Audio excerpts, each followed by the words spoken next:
احتجاج سالم ابن ابی جعد سے مروی ہے کہ میں امام حسن علیہ السلام کی زیارت کو مدینے آیا۔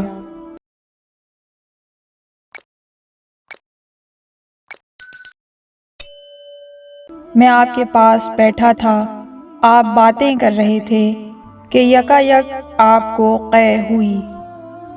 آپ نے تشت کا حکم دیا، پردے کے پیچھے سے تشت سامنے آیا۔ میں نے دیکھا اس میں وافر مقدار میں خون تھا۔ میں نے عرض کیا، فرزند رسول خیریت تو ہے؟ یہ میں کیا دیکھ رہا ہوں؟ مولا نے فرمایا، ہاں، اس حاکم وقت نے زہر بھجوایا ہے جو براہ راست جگر پر پڑا ہے اور اب جگر کٹ رہا ہے۔ میں نے عرض کیا، مولا آپ کوئی علاج نہیں کر رہے؟ امام نے فرمایا، قبل ازیں 2 مرتبہ مجھے زہر دیا گیا ہے، وہ قابل علاج تھا، لیکن اب کی بار جو زہر ملا ہے یہ ناقابل علاج ہے۔ مجھے معلوم ہوا ہے کہ معاویہ نے شاہ روم کو خط لکھا تھا اور اس سے زہر منگوایا تھا۔ جواب میں شاہ روم نے یہ کہہ کر معذرت کی تھی کہ ہمارے مذہب میں نہ کسی کو قتل کرنا جائز ہے اور نہ کسی کے قتل میں تعاون جائز ہے۔ معاویہ نے دوبارہ اسے خط لکھا کہ میں اس شخص کے بیٹے کے لیے زہر مانگ رہا ہوں جس نے دعویٰ نبوت کیا تھا۔ اگر مجھے زہر نہ دیا گیا تو تم روم میں امن سے نہیں بیٹھ سکتے، ہو سکتا ہے کسی دن اقتدار میرے پاس نہ رہے۔ اس خط کے علاوہ معاویہ نے اسے بے شمار تحائف بھی بھیجے۔ چنانچہ شاہ روم نے یہ زہر بھیجا ہے جو لا علاج ہے۔ بحار الانوار میں ابن ابو امیہ سے منقول ہے کہ میں امام حق کے پاس آیا، مجھے معلوم ہو چکا تھا کہ آپ بیمار ہیں۔ جب میں عیادت کو آیا تو آپ کا جگر ٹکڑے ٹکڑے ہو کر باصورت قے باہر آ رہا تھا۔ تھوڑے تھوڑے وقفے سے پردے کے عقب سے تشت سامنے آتا تھا، آپ اس میں قے کرتے تھے۔ بحار الانوار ہی میں منقول ہے کہ جب اثر زہر پورے جسم میں پھیل گیا تو آپ کے جسم کا رنگ سبز ہو گیا۔ کتاب الارشاد میں شیخ مفید فرماتے ہیں کہ زیاد مخارطی سے مروی ہے کہ میں امام حسن علیہ السلام کی عیادت کو گیا۔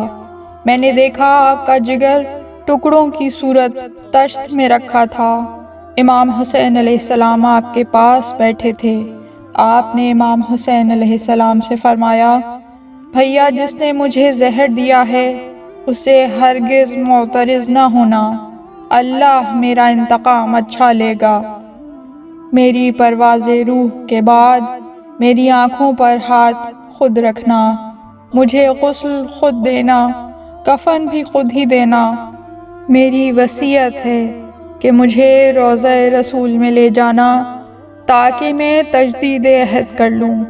اگر کوئی عورت رکاوٹ پیدا کرے تو تجھے قسم بخدا خون ریزی نہ کرنا، حتیٰ کہ ہم اپنے نبی نانا جان سے ملاقات کریں گے اور انہیں وہ تمام حالات بتائیں گے جو لوگوں نے ان کے بعد ہم سے کیے ہیں۔ اس کے بعد امام حسن علیہ السلام کی روح قفس عنصری سے پرواز کر گئی۔ امام حسین علیہ السلام غسل و کفن سے فارغ ہوئے اور اس کے بعد جنازے کو لے کر روضہ رسول کی طرف روانہ ہوئے۔ ادھر مروان نے جب دیکھا تو حضرت عائشہ کے پاس دوڑ آیا اور کہنے لگا، اے ام المومنین، حسین اپنے بھائی حسن کو روضہ رسول میں دفن کرنا چاہتا ہے۔ اگر حسن یہاں دفن ہو گیا تو روضہ رسول میں مدفون شیخین کی اہمیت ختم ہو جائے گی۔ حضرت عائشہ نے کہا، پھر میں کیا کروں؟ مروان جس خچر پر سوار تھا وہ خچر کہ جو اس نے ایک عرب کے ذریعے امام حسن ہی سے حاصل کیا تھا، اس خچر سے اترا اور کہا آپ اس خچر پر سوار ہو جائیں، میں پیدل آ جاؤں گا۔ عبداللہ ابن عباس کے بقول اسلام میں خچر پر سوار ہونے والی پہلی خاتون ام المومنین عائشہ ہیں۔ یہ سوار ہوئیں اور لوگوں کو جمع کرتی ہوئی روضہ رسول پر آئیں۔ ایک طرف جنازہ امام حسن علیہ السلام پہنچا، دوسری طرف حضرت عائشہ روضہ رسول پر پہنچ گئیں اور کہا اگر حسن کو روضہ رسول میں دفن کر دیا گیا تو میں اپنے بال نوچ ڈالوں گی۔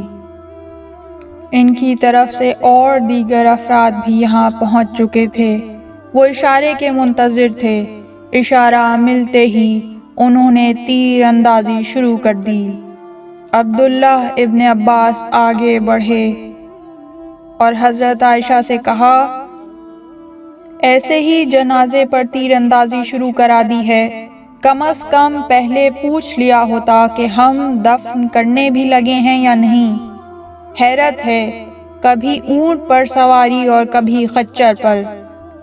جس چیز سے آپ کو خطرہ تھا وہ خطرہ ٹل گیا ہے، جو آپ چاہتی تھیں وہ ہو چکا ہے۔ اللہ اہل بیت کا محافظ ہے، آپ گھر تشریف لے جائیں۔ اہل بیت ما کانا و ما یکون سے واقف ہوتے ہیں۔